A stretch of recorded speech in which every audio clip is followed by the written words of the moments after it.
Hello, guys. Let's discuss current affairs. And today we begin with a question on the Union.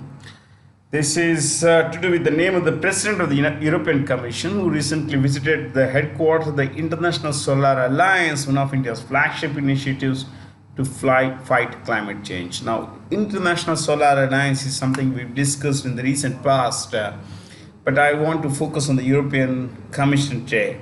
Yeah, I would want you to write a bit of notes here. So please write European Union. You start with European Union. European Union. Right.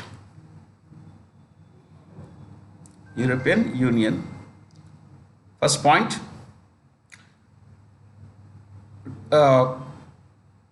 Result of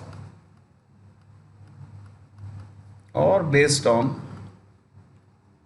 Maastricht Treaty.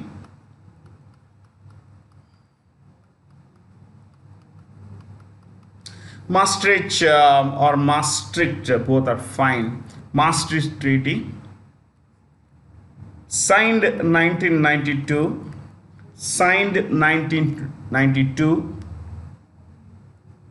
effective 1993. Effective, so it came into force in 1993, the year after it was signed. And you could write, next point, 12 members in 93, 12 members in 93. So the European Union had 12 members to begin with. Okay, next. And if you want to know where is Maastricht, you could as well write that. You could write that as well. Maastricht in Netherlands,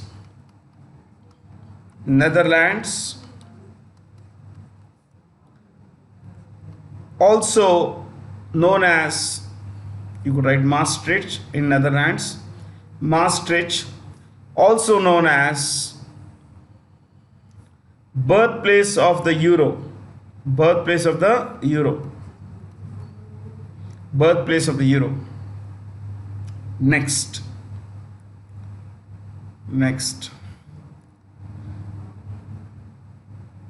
The EU comprises European Commission, comma, European Council, comma, European Parliament, comma, and the European Central Bank, European Commission, European Council, European Parliament, and the European Central Bank. Next.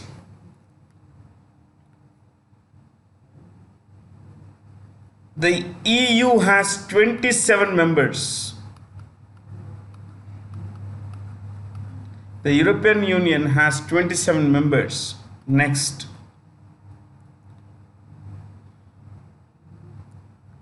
The President of the European Council, EC you could write. President of the European Council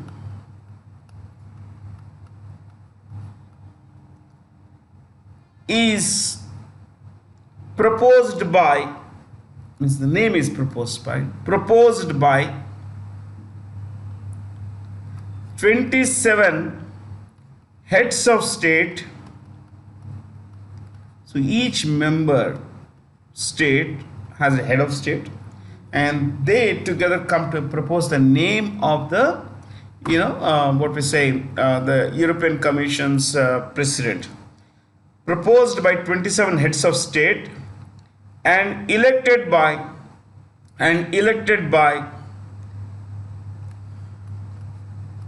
European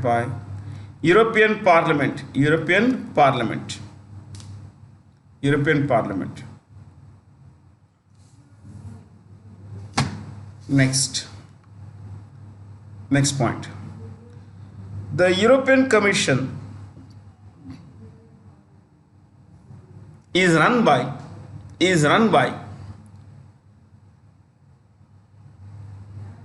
A cabinet government, a cabinet government, comma, comprising 27 members, 27 members, comprising 27 members, in brackets, one member from each member state, one member from each member state, comprising 27 members, comma, headed by the president, headed by the president.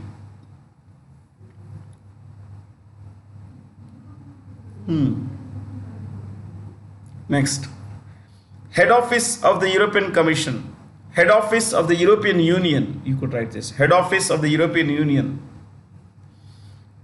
European Union and European Commission, both, head office of the European Union and the European Commission, dash, Brussels, I'll write it here,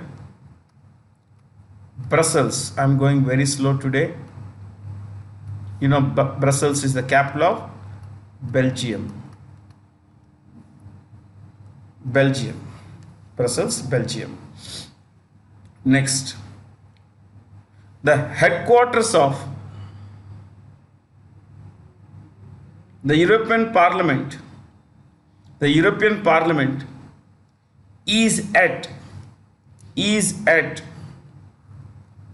I'll write it here, Strasbourg, France.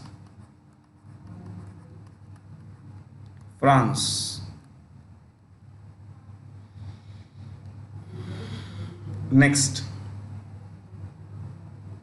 before I give you the names of the guys who run these things, organizations, I want you to know how big is the European Union. We didn't mention that. Now that this idea, I say it's not relevant, but this idea just came to me and now, so I want you to write it down. You don't have to remember the numbers, but knowing that would help you. Next, area of the European Union, area of the European Union, 42.33 lakh square kilometers.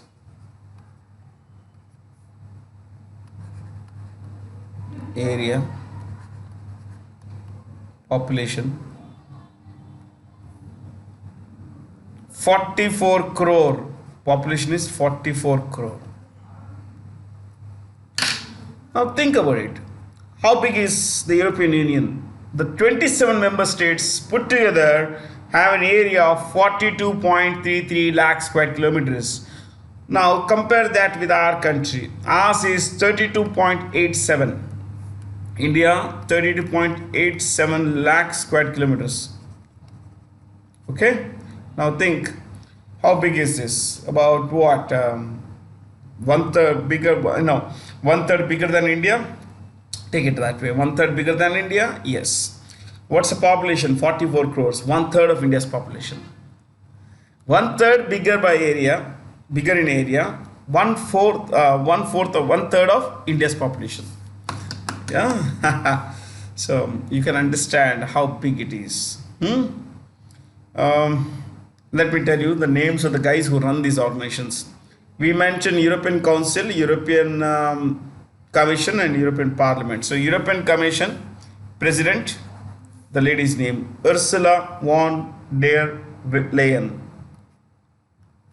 European Commission, Ursula,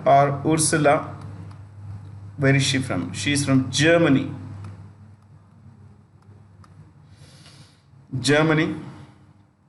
Next, European Parliament.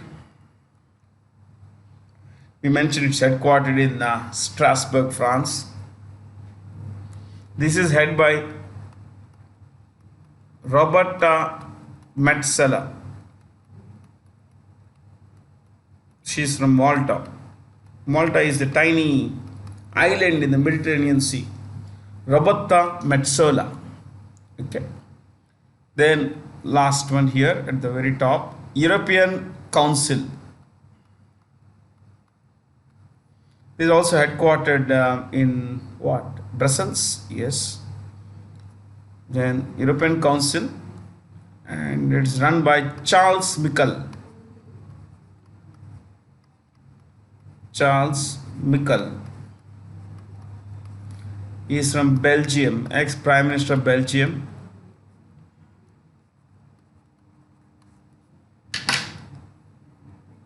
Charles Michel. We could also write one more thing. What is that? European Central Bank. President of European Central Bank. President of European Central Bank.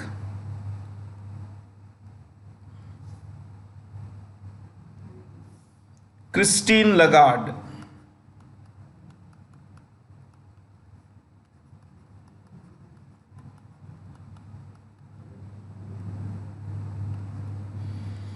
Christine Lagarde. She's in France. And where is the head office of the European Central Bank? You could also write when if you have written ECB, European Central Bank, and you've written dash this name, underline this, and you could write Frankfurt.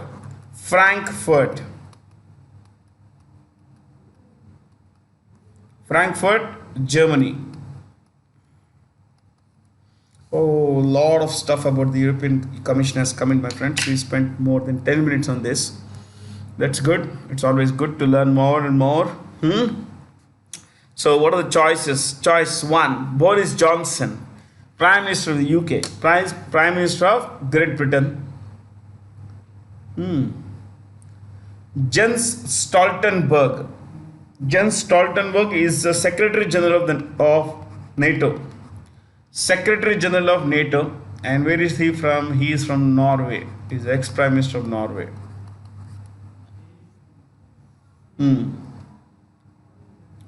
Jens Stoltenberg of Norway is Secretary General of the North Atlantic Treaty Organization. Charles Michel, we mentioned that he is the President of the European Council and he is from Belgium. Emmanuel Macron is the French President. French President. So there we go, guys. Plenty of stuff that we put in our notebooks. Which of the following will organize India's biggest international food and hospitality fair? Hospitality relates to hotels and all that, tourism and all. India's biggest international food and hospitality fair, Ahar, at the Pragati Maidan, New Delhi. 1 and 2. So that's APIDA and ITPO. ITPO, it's not ITPO, it's ITPO. Okay. But do you know the full form of Niti Aayog? Yes. National Institution for Transforming India. So what's the full form of APEDA? Please write this. Agriculture and processed foods. Processed, let me spell it here. Processed foods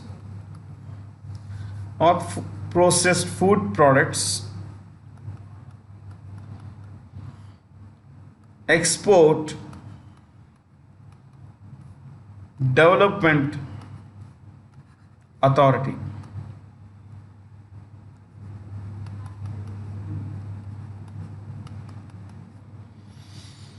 Okay, yeah. Agriculture and processed food products, Export Development Authority, APEDA, APIDA. Next, ITPO, India Trade Promotion Organization. India Trade Promotion Organization. This is how I usually speak. India Trade, like that. Okay, but this is a class, so obviously I can't use the tone, especially when students aren't around. Okay, so India Trade Promotions Organization. There's hardly anything to discuss here. So I got a new data on global military spending published by SIPRI. What is SIPRI? Stockholm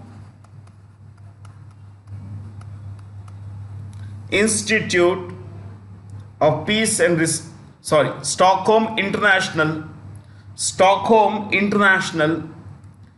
Peace and Research Institute. Stockholm International Peace, PEACE, Peace and Research Institute. Peace Research Institute.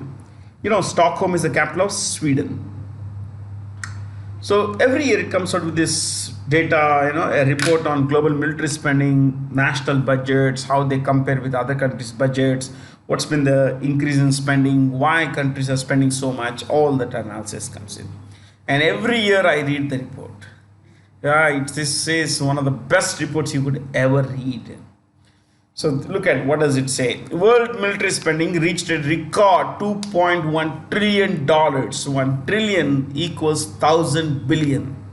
1 trillion equals 1,000 billion. So when we say 2.1 trillion, we mean 2,100 billion.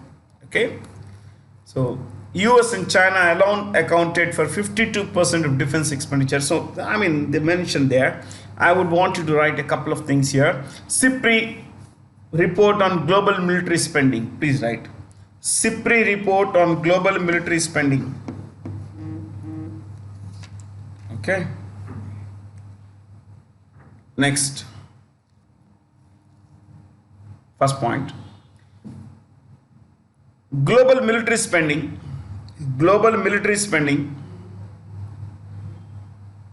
or global military expenditure, anything, spending or expenditure, as share of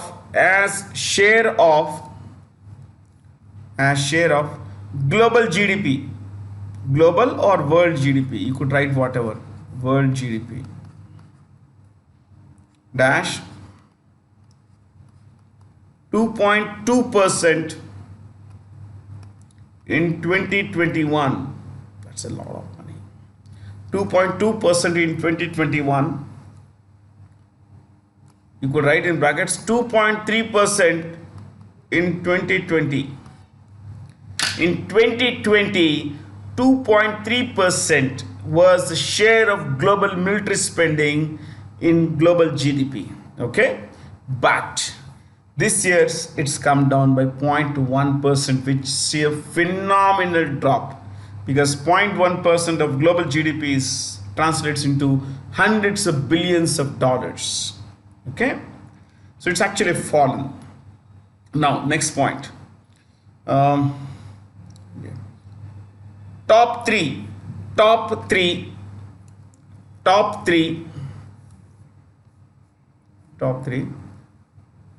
defense spenders or military spenders. Top 3 military spenders. So you could write, underline that, rank, country, military spending, third column, military spending in dollar billion.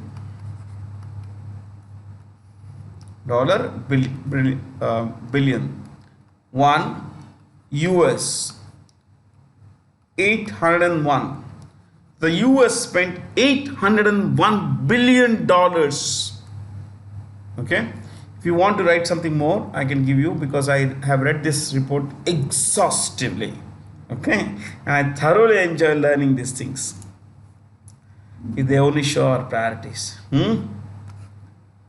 Down by 1.4%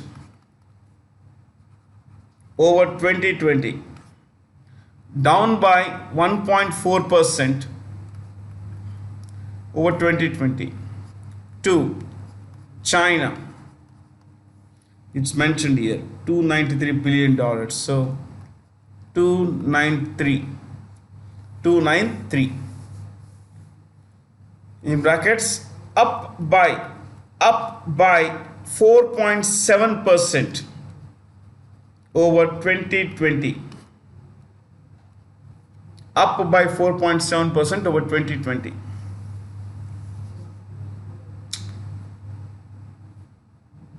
See, China says $293 billion. That's a distant second from the US. But this is the official number. The unofficial number is likely to be at least, twice that number, at least twice. It could be about somewhere around $600 billion. And I'm not kidding. Okay, yeah.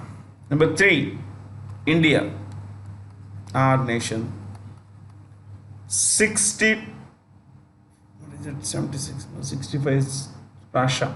So ours is 76. It's actually 75.7, sorry, 76.6. Chalo, take decimal. No, you can make it 77. No harm. $77 billion in brackets. Up by, I write here, 0.9% over 2020 and 33% over, not over, it should be from, no, not that figure, 33%, up by 33% from 2012. From 2012, yes. So last year our GDP, our military spending was up by almost 1% over the figure in 2020. But since 2012, our military budget has gone up by 33%, 1/3. That's huge increase for a country like India. Means that our resources are going here instead of more, instead of spending on more important things like poverty eradication and all. But it is our misfortune that we are born in this geography because of our neighbors. You cannot choose your friends. You can choose your friends. You cannot choose geography. You cannot choose where you're born. I mean, the country is here. So we have to live with these neighbors, however bad they are. Either we prepare to deal with them or we just simply, say, okay, you win. But we don't want to say, okay, you win. We are willing to deal with this. And that requires a lot of spending. Because only when we have national security can the people of our country feel secure within homes. Okay? So this is all justified. In fact, we should be spending a little more, but then people would say, why should we fight? Why should we spend on these things and not on literacy, all that stuff. There are budgets for everything. Please know that. National security comes first. Okay? Emmanuel Macron recently won a second term in the presidential election of France. Ladies and gentlemen, that's Emmanuel Macron. And next to him is his wife, Brigitte. I know our classes are very serious, so today I will make a light-hearted attempt at some humor. Okay, this is Brigitte. Okay, and he was born in 1977. She was born in 1953. No, it's not gossip or anything. These are facts. 1953. So she was born in April 1953, and while he was born in December 1977. Okay. They met when he was 15 years old and she was 40 years old. At the time they met, Emmanuel was in the class of her daughter, Lawrence. Yeah. In her daughter's class, he was a student, and that is when they met. She was 40. So finally, in 2006, she divorced her first husband, married 1.5 years later.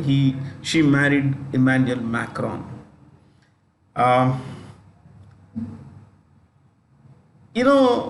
Prime Minister, our Prime Minister Modi went to France recently, so you can remember this quite well.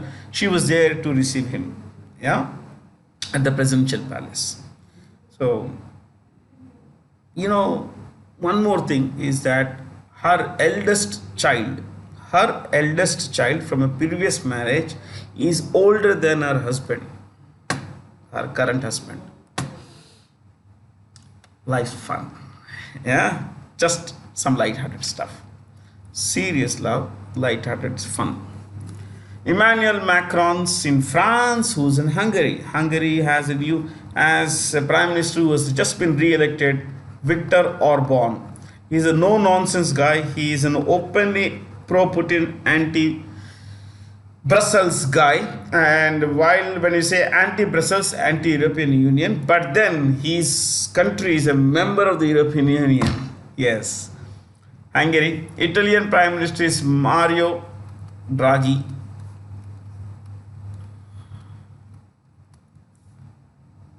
Spain, Pedro Sanchez.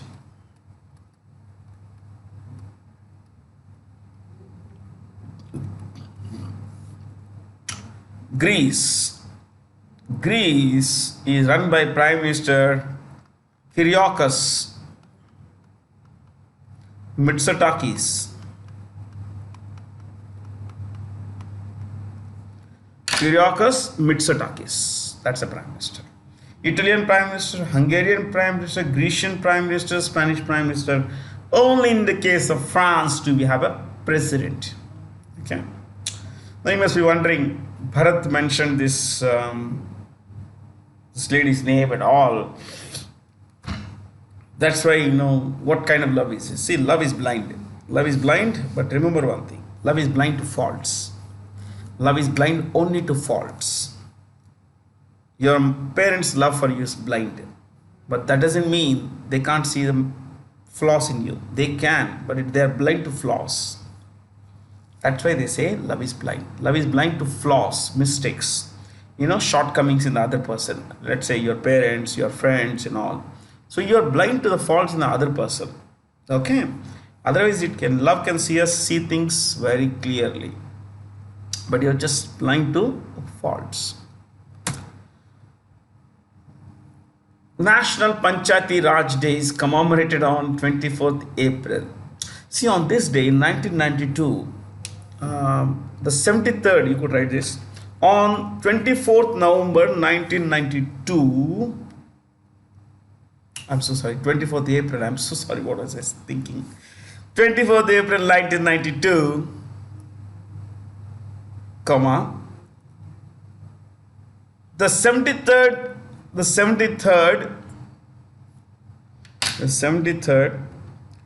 constitutional amendment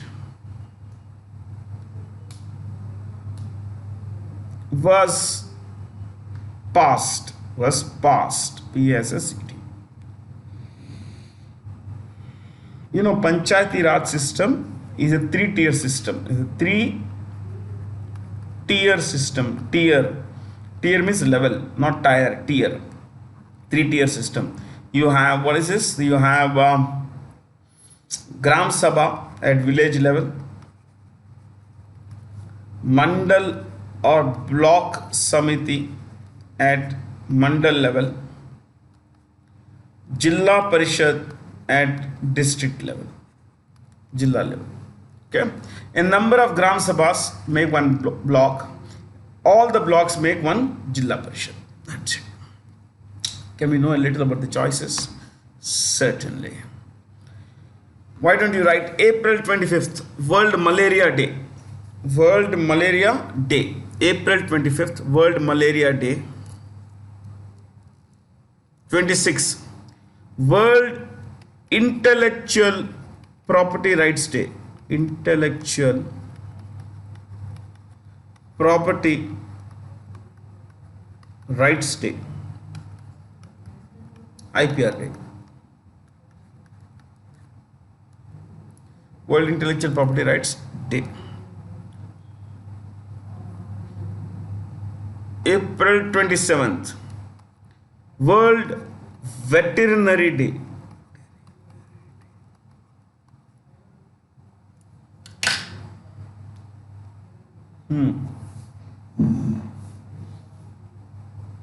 April 30th, Ayushman Bharat Divas.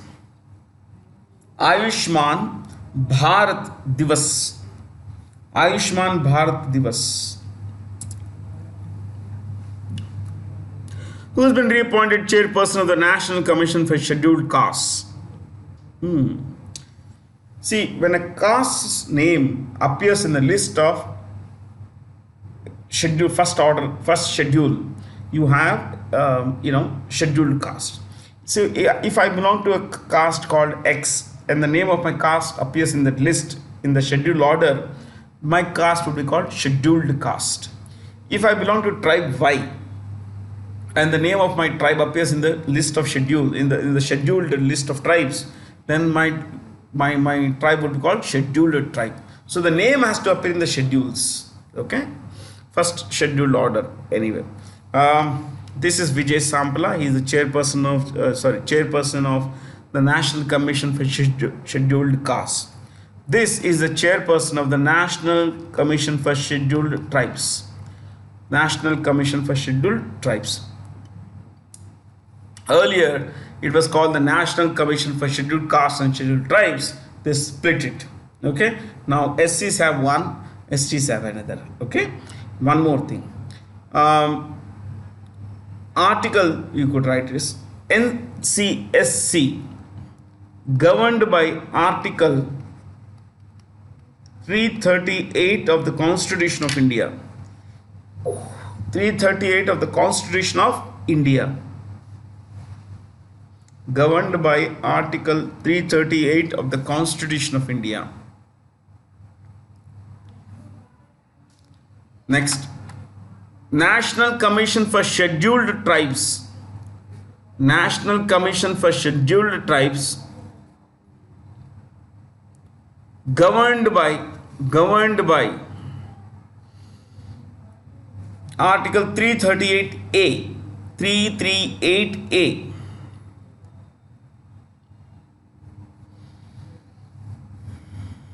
Next, since we mentioned these two, we can as well mention the name of the minister in charge, union minister, right? Union cabinet minister or union minister for social justice and empowerment. Social justice and empowerment. Union Minister for Social Justice and Empowerment dash Virendra Kumar Khatik. Virendra Kumar Khatik.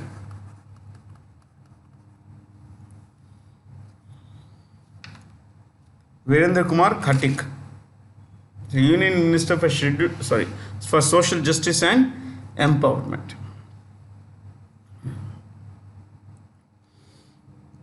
The choices are not important. See, Arun Haider, for example, look at choice 2. He is the vice chairperson of NCSC. It's not required. Which country recently released a report titled Special 301 Report on the Effectiveness of its Trading Partners' Protection and Enforcement of IPRs, Intellectual Property Rights, United States.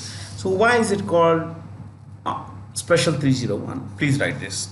Special 301 Report. Special 301 Report, first point, is named after Section 301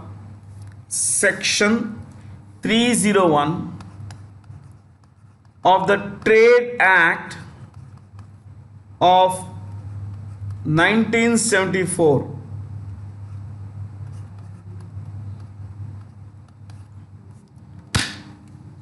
Trade Act of 1974. Next point. This US law, this US report, this American report identifies trade barriers, obstacles, hurdles.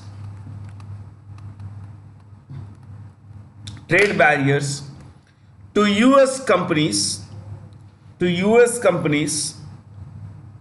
and their products US companies and products due to intellectual property laws, LAWS laws, like trademarks, like trademarks, in other countries,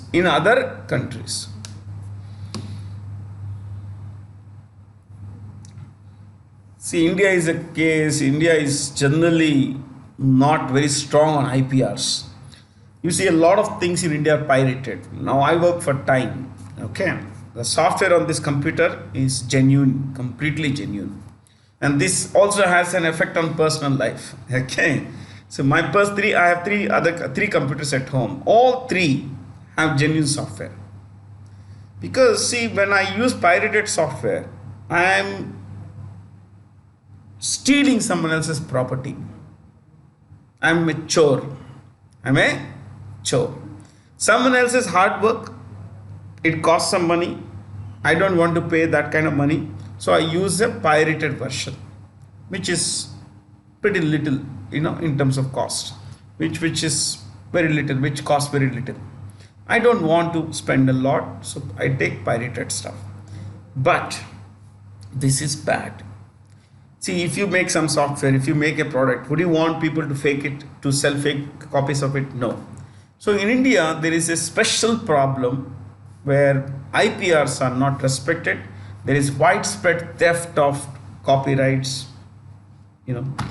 these kinds of trademarks and all that. It's a very normal thing in India. So India is always on the watch list of this particular report.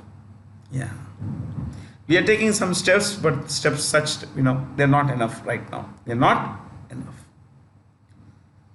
Okay, chalo. I told you what the act is about. Name the former tennis star who, after being found guilty of charges relating to his 2017 bankruptcy, was jailed for 2.5 years by a British court.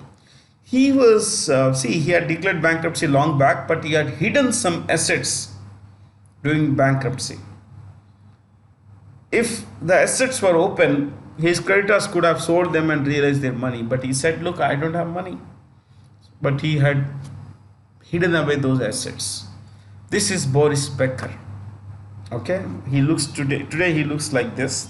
And when he came to Wimbledon at the age of 17, he looked like that. That's a wooden racket. Yeah? Not exactly wooden, it's a mix and match. But you see that guy there? Yeah. Now, I want to write one line. See, he was nicknamed Boom Boom. Boris Boom Boom Becker. Yeah, I saw him play. Please write. Boris Becker, Nash, winner of three Wimbledon titles, men's singles titles. Everything is singles titles. 3 Wimbledon, two Australian Open,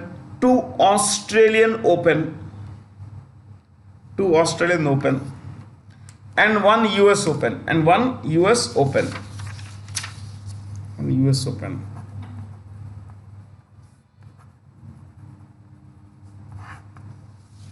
See, at the time he became the youngest champion youngest person to win a Wimbledon title, to win a Grand Slam title. He was 17 years, 300 days old. That's it, under 18. But that record was broken. I have just written here Boris Becker youngest. But I remember now that his record was broken by a guy called Michael Chang of the United States. He was 17 years, 100 days old. Yeah. I mean, that guy was big shot at one time, but he was there only for a short period of time. Michael Chang. Yeah. Boris Becker had coached Novak Djokovic also. Yeah. See, they were all superstars. They were all super. Like Andre Agassi was a superstar.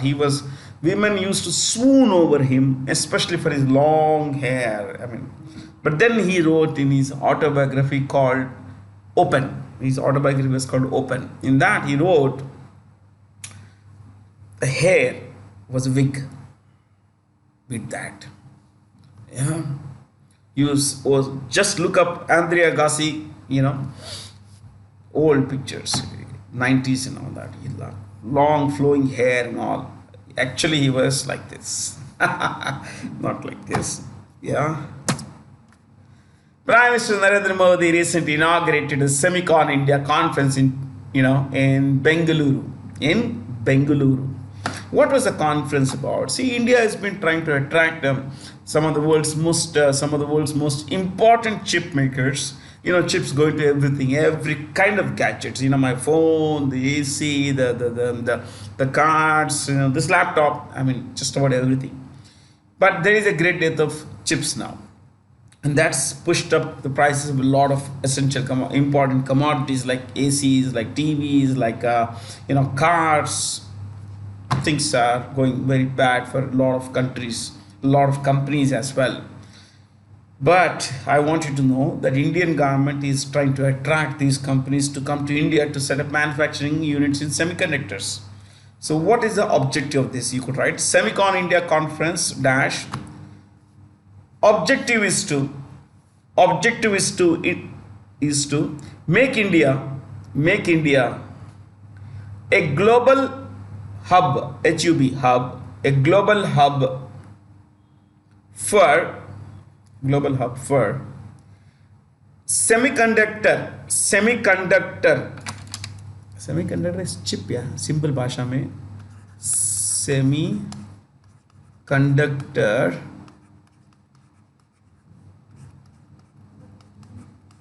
semiconductor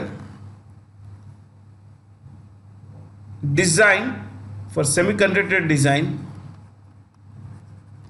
and manufacturing hub.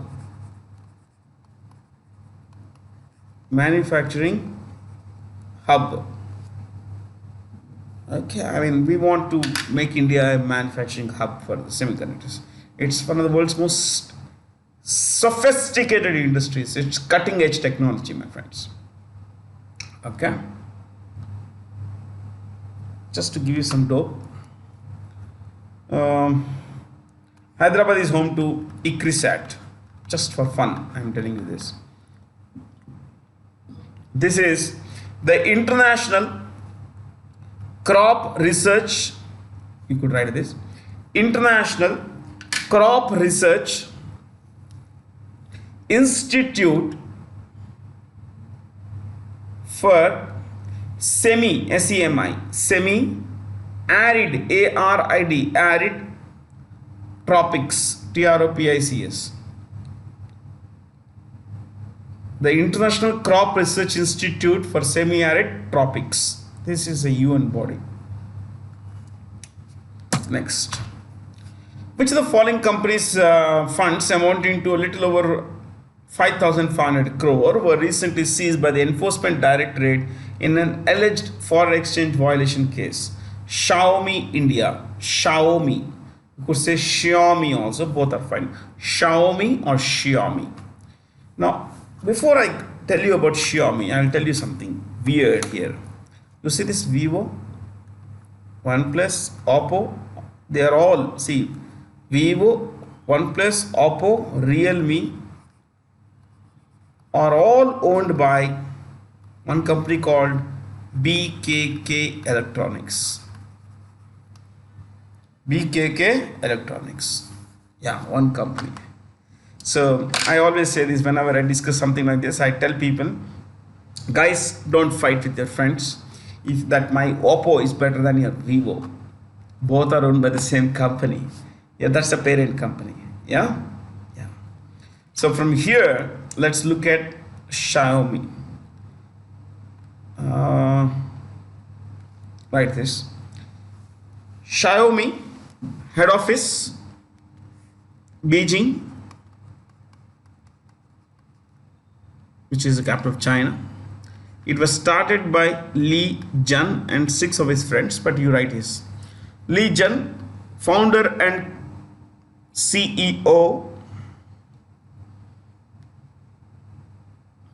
You could write. Next, top three smartphone maker. Yes, globally, top 3 smartphone maker. Smartphone maker. Next, I just want to tell you how big is the company. It's 51. Last year it made $51 billion. Can you beat that? They make, all kinds of electronic gadgets, Internet of Things, smartphones, tablets, stuff like that. They made $51 billion last year. That is twice more than TCS's turnover. The turnover of TCS. Yes. They may appear to be short company. See, in India they sell MI phones, Mi phones, MI. MI is Xiaomi. Okay, yeah, the last two letters you see there. See, in fact, the name comes from the Buddhist concept in Chinese Buddhism. There is a concept where this word means rice and millets. Rice and millet. This word is a combination for rice and millet. So this comes from the basic idea that people should aim, the company at least aims for, what we say, it starts from the bottom to aim for the top. Starting from the bottom to aim for the top. That's what it means. Rice and millet, basic food. So slowly you eat this and you go up. So one has to be patient, one has to be working extremely hard, and one has to be constantly learning. Only then things will work. Which Asian country recently announced that by 2030 it will cut greenhouse gas emissions by 7% unconditionally and by 16% conditionally, subject to a lot of conditions? Bangladesh. See, Bangladesh is deeply worried because rising sea levels are damaging everything. See, it's a coastal country. It is home to a long coastline, okay, right from down Chittagong to up basically on the border with West Bengal. They have a long coastal line, and rising sea levels mean that the land would get submerged, the coastal land would get submerged. The worst case scenario for rising global sea levels is that 40% of Bangladesh's land, 40% land will get submerged because of rising sea levels, which are a consequence of melting snows, which are a consequence of higher amount of greenhouse gases, which lead to warming. Warming leads to melting of snows and all that, ice caps, and that leads to accumulation of higher amount of water in the water bodies, which means that water levels rise and sea levels, as they rise, they would submerge, inundate coastal low-lying areas. Things are pretty bad. You never know how things might turn up. Bangladesh capital Dhaka. This was called East Pakistan in the past. But in 1947 to 71, it was called East Pakistan. Okay. The Prime Minister is Sheikh Hasina Wajid. Sheikh Hasina Wajid. Her father led the freedom movement for Bangladesh against Pakistan. He led a movement called Mukti Bahini. He led this, militant group called, or you could say freedom group called Mukti Bahini. Okay, freedom movement. And after Bangladesh became a reality in 71, he became the first president, later the prime minister, and all. There was this entire thing. In 1975, his entire family was killed. Sheikh Mujibur Rahman's entire family was killed. Well, not entire family. Two of his daughters, one Sheikh Hasina, this is the daughter of the first president of Bangladesh, the father of Bangladesh. Okay, she and her sister were in Europe at that time. They were studying there, and they escaped the assassins' bullets, because the Bangladeshi army persons attacked the house of the president and killed the entire, everyone in the household. It is believed that those guys were supported by the radical elements in Bangladesh, and some elements who were not happy with the Mujibur family, basically. But generally, all supported by Pakistan. It's an open secret. Okay, so that's why, and she was protected all through, right from that assassination period till today. I mean, till she became prime minister, India protected her. India took care of her security concerns, and no wonder that she is generally pro-India. Yeah, unlike her rival Begum Khalida Jia of the Bangladesh Nationalist Party (BNP), you know, she is pro-Pakistan. She is pro-Pakistan. Yeah. In which city will Google establish its largest campus outside of its US headquarters? Hyderabad, my city. This is, okay, you could write this. Google, owned by Alphabet. Alphabet, co-founded by Larry Page and Sergey Brin. Two guys, Larry Page and Sergey Brin. See, Larry is Lawrence. Larry is the nickname of a guy called Lawrence. Okay, yeah. So Lawrence Page. Since US headquarters is mentioned, you could write this. Alphabet head office, Mountain View, headquarters, global headquarters in the town of Mountain View, California State, US. Mountain View, comma, California State, comma, US.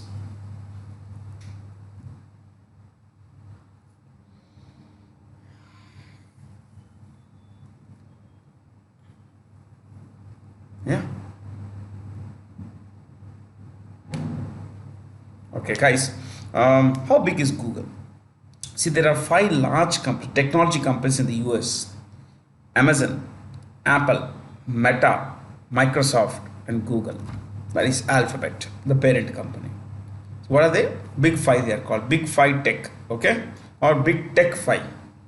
The Big 5 are Apple, in any order: Apple, Amazon, Meta, that is Facebook, WhatsApp, and all that stuff. So Meta is number 3, and number 4 is what is that? Microsoft, and 5th is Alphabet. Last year, its turnover was $257 billion, 257. 10 times more than 10 times bigger than India's largest software services company, TCS. It is 4 times bigger than Reliance Industries. Okay, yes. So I guess that's about it. Yeah. Which city will host the 24th edition of the Asian Men's Club League football? Handball Championship in June, July this year? Hyderabad. I don't have much to discuss here, honestly, guys. I really can't discuss anything here, except that I can tell you that in Bangalore you would find the Raman Research Institute. Raman Research Institute. I give you some additional stuff. That's it. Raman Research Institute. In Chennai, you would find the Structural Engineers Research Institute. Structural Engineers Research Institute. Structural Engineering Research Institute. Hyderabad, anything you could write. National Institute of Nutrition. National Institute of Nutrition.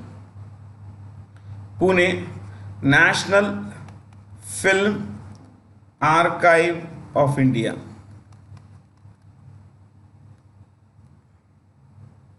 Okay, chaliye. New Delhi, you could write DRDO, Defense Research and Development Organization. Defense Research and Development Organization. Next. Russia is withdrawing from the UN World Tourism Organization over its military operation of Ukraine. The headquarters of the World Tourism Organization is in Madrid, Spain. This is considered the world's most visited city. Sometimes it is Paris, sometimes it's Madrid, but for now it's Madrid. Okay. World Tourism Organization, you could write this. Established 1975. This is not required, but anyway, right? I mentioned it. I could. चलो यहाँ पे space है. Secretary General Zurab Pololikashvili. You can double check all these names, yeah. Okay. He is from Georgia.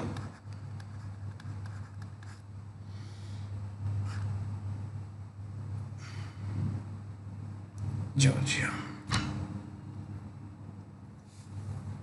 ठीक है.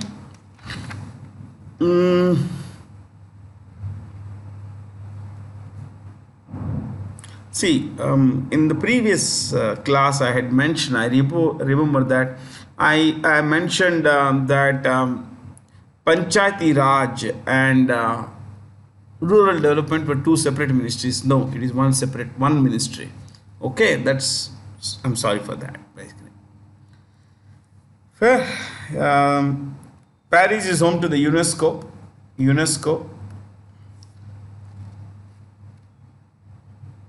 Then London, many things.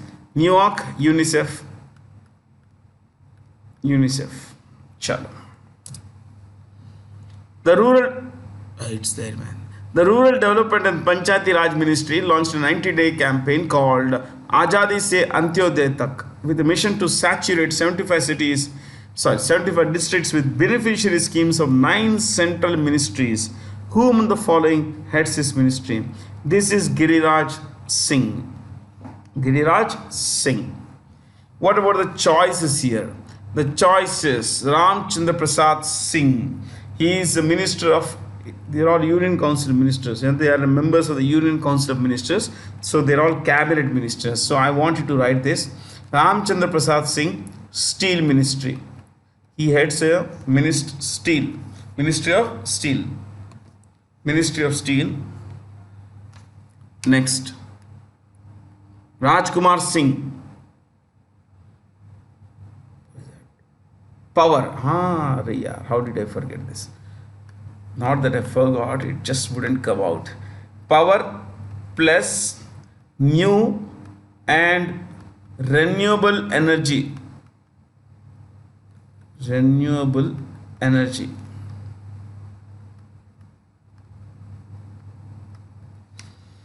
Two ministries. One is the Ministry of Power, the second is New and Renewable Energies. Okay. Next. Parshottam Rupala. Let me clear this first.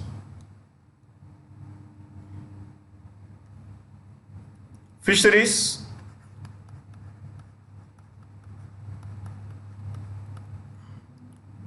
Animal husbandry.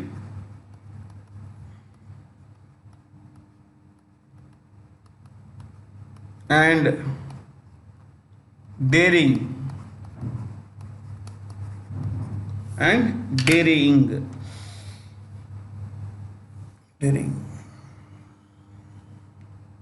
Yeah. Chal. Oh, there's one more name. Mansukh Mandavia. He has two ministries, right? One, health and family welfare.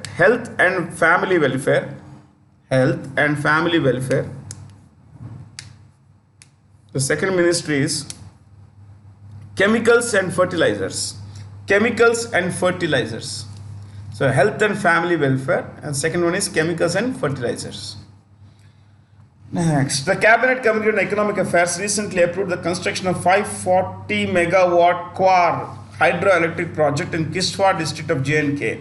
This project is in the river Chenab. I want you to write one thing.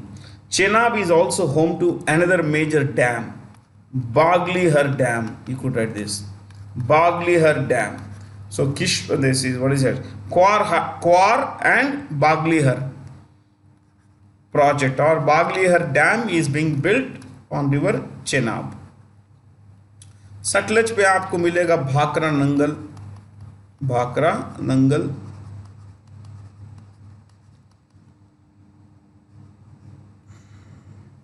चलिए.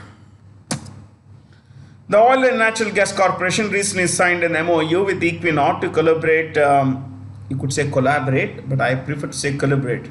To collaborate on exploration and production with clean energy options. Equinor is based in Norway. Equity, equal. Okay? Norway. That's how the name comes. Yes. So, see, ONGC basically is an explorer and what's a refiner? It explores, scouts for oil and gas, extracts crude and all, then, refines. Eyes are burning. Next, you could write this. Stavanger, that is where the global head office of Equinor is. Stavanger in Norway. This may not be very important, but just for fun you can write this. Stavanger, Norway. And the CEO of this company is Anders Opedal. Anders Opedal.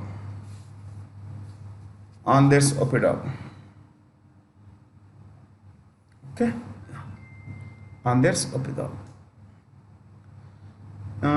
Belgium, France, Finland, Netherlands. See, Netherlands, there is one major company, but earlier it was in Netherlands, now it is in London. So you write this company called Shell, one of the world's 10 largest companies. Shell, head office, London. आपने Shell के petrol pump देखे होंगे. You must have seen this Shell petrol pump. It's a huge company, top 10 global largest companies. Okay. Shell, London, and its CEO is, what is his name? Ben Van Beurden.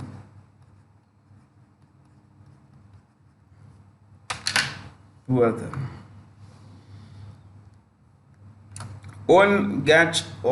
and Natural Gas, ONGC, is headed by Subhash Kumar. Chairperson Subhash Kumar. Which company has proposed to buy the entire equity share capital of the low-cost carrier Air Asia India? Air Asia India is a joint venture between Air Asia, owned by a person called Tony Fernandes. It's a Malaysian company. Tony Fernandes. Air Asia, Tata Group, and if I'm not wrong, Telstra Group. Okay. So the Tatas, now that they control Air India, they own Vistara. See, you see this Vistara? Vistara is a joint venture, JV between Tata Group and Singapore Airlines. ठीक है? So they own this. They own some shares in SpiceJet as well. And now they want to do away with Air Asia. Yeah. So you see this Akasa Air. This will be more or less. This is going to be started by Rakesh Jhunjhunwala. It's not yet started. Rakesh Jhunjhunwala.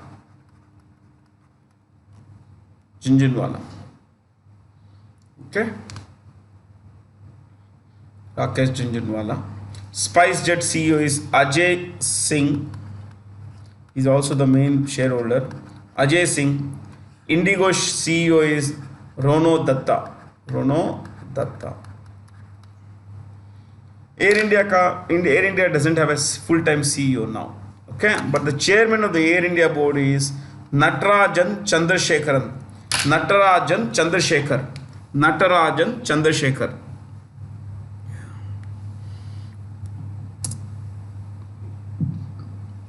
With state cabinet recently approved the country's first of its kind country's first of its kind gene bank program to preserve biodiversity. See, the current rate of pace of biodiversity destruction is frightening, scary.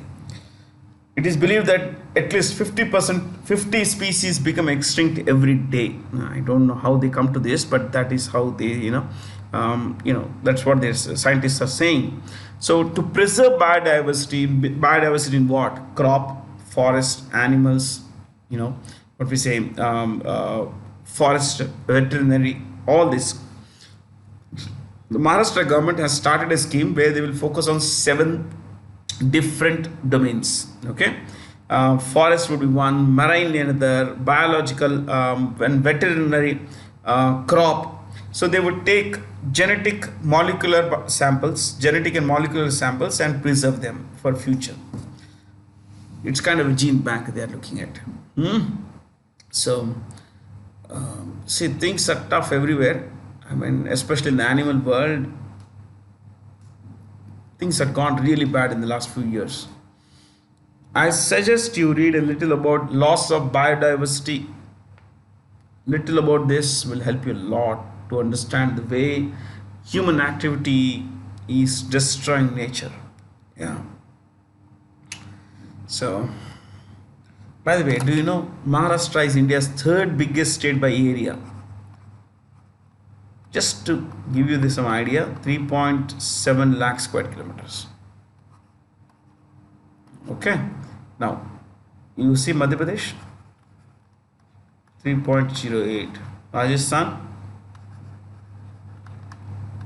4.42. Sorry, 3.42. I'm so sorry. 3.42, 3.08, 3.07. I said 4.42. Now that I mentioned it, this was the area of Madhya Pradesh before its partition. Yes, before its division into Chhattisgarh, into the remaining Madhya Pradesh, its area was 4.42 lakh square kilometers. Now it's Rajasthan that takes the cake, 3.42. Okay. So, but to preserve biodiversity, to preserve biodiversity, to help endangered animals keeping them from becoming extinct. Yeah, not just animals, but also crop species, plant species, all kinds of things. They have set up a gene bank. The Indian Institute of Forest Management is in Bhopal. It's in Bhopal. What's in Dehradun? Forest Research Institute. Forest Research Institute.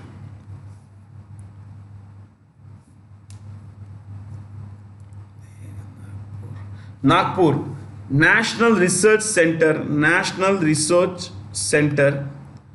for citrus. National Research Center for citrus.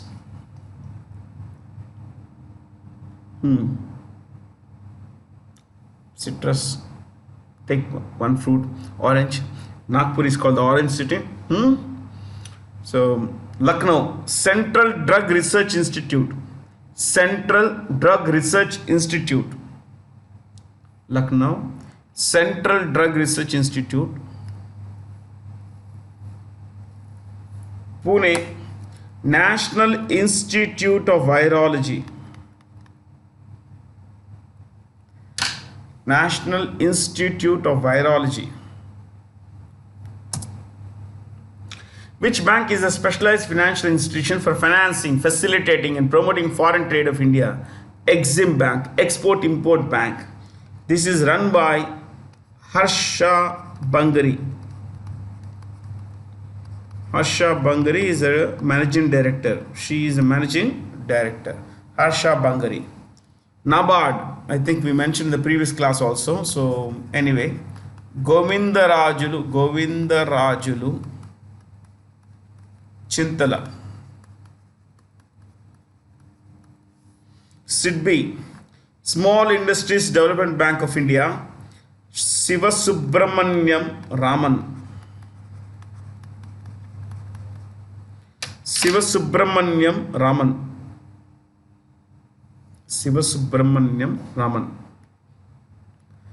DICGC is a unit of the RBI. This is, my friends, the deposit insurance. DICGC is Deposit Insurance and Credit Guarantee Corporation. Deposit Insurance and Credit Guarantee Corporation. The first time it came in was 1962, but of course it changed avatars many times, and it's headed by Dr. Michael Debabrata Patra. Dr. Michael Debabrata Patra. Deputy Governor of RBI. You could write this. Deputy Governor of RBI. Deputy Governor of RBI.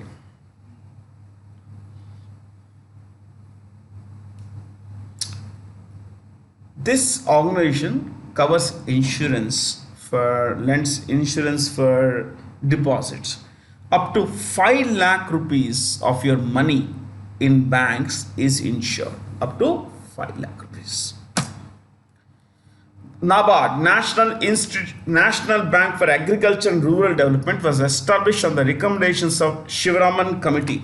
This is established in 1982. Shivaraman Committee. Malhotra Committee, Insurance Reforms. Narasimhan Committee, Banking Reforms. Tarapur, Current Account Convertibility.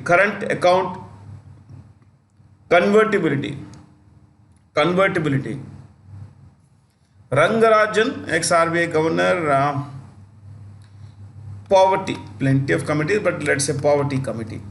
Rangarajan Committee on Poverty. Okay. Sustainable Gastronomy Day is observed globally. Now, what is gastronomy? Gastronomy is about food, local cuisine, international cuisine, whatever. Okay. It could be a local cuisine, it could be a global cuisine, it could be any kind of cuisine. It's about essentially about food. It's about food. Sustainable, that is growing food, consuming, marketing everything in such a way that there is at no point should the environment be damaged, and everything should be in the way that would help preserve food and everything else related to it for future generations. Okay. Now, the UN came up with Sustainable Gastronomy Day, and they say that 18th June is the right day for it. 15th August is the Independence Day of 3 countries. Yes, Independence Day of India. We got freedom from the British. Then South Korea. This is 1945. This is 1947. You want to write this? You want to write dash. Japan. Then Republic of the Congo.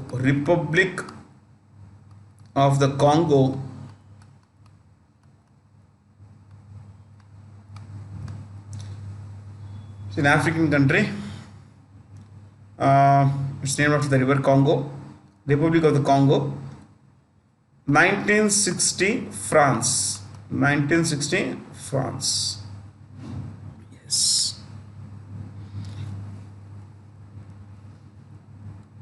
December 22nd, National Mathematics Day. National Math Day of India.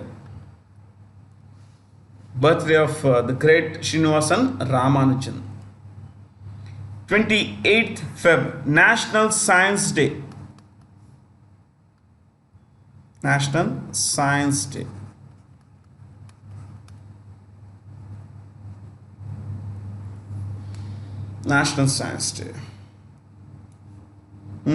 Why? Because on this day, 1928, Chandrasekhara Venkataraman, the great scientist, great physicist, discovered the Raman effect. On this day in 1928, the Raman effect was discovered by Chandrasekhara Venkataraman. For this, he received the Nobel Prize for Physics 2 years later. That's in 1930. was the first Asian scientist to receive the Nobel Prize for Physics. Okay, in the sciences. What about February 6th? This is the International Day. You could write this: International Day of Zero Tolerance. Zero tolerance against female genital mutilation.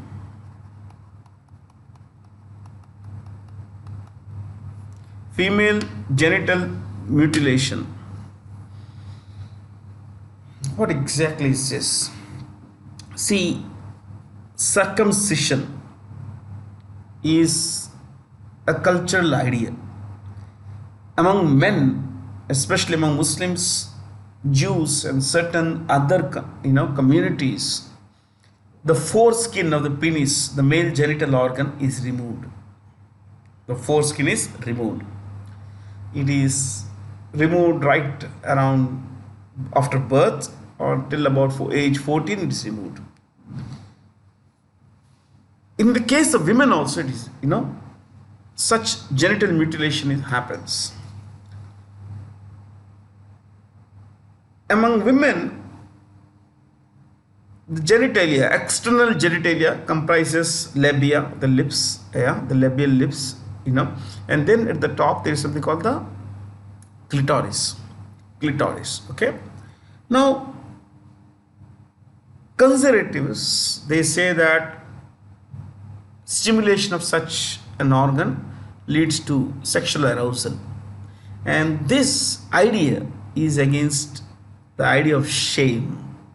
It's a question of honor in all these countries, in Africa, in the West Asian region, across South Asia. So this leads to a lot of pain for the child, especially because it's done when the child is very young, just after the birth or till about puberty. Before the girl attains puberty, this is done, so as to not give her any chance of stimulating herself, or to go the wrong way, perceived wrong way, imagined wrong way. See, this is a very damaging thing for the child. This is very damaging for the child, because it leads to a lot of complications, especially infection spreads, and sometimes it leads to complications in the urinary tract. Sometimes it leads to complications in pregnancy. So, and technically there are no perceived medical benefits of such a thing, except that it protects the child, the people who resort to say that, from going the wrong way. I will not get into this entire debate, but it is always sad that little children are subject to such mutilation. In any case, thanks for being here. That's all I want to say. I wanted to share with you today. I distinctly remember that in this class, previous class, I had mentioned that in this class I would discuss Sudan, the Darfur region in Sudan. I usually don't forget, but today there wasn't enough time, so I'll bring to you Darfur in our next session. Okay, till then, thanks for being here. Have a lot of fun. Stay curious.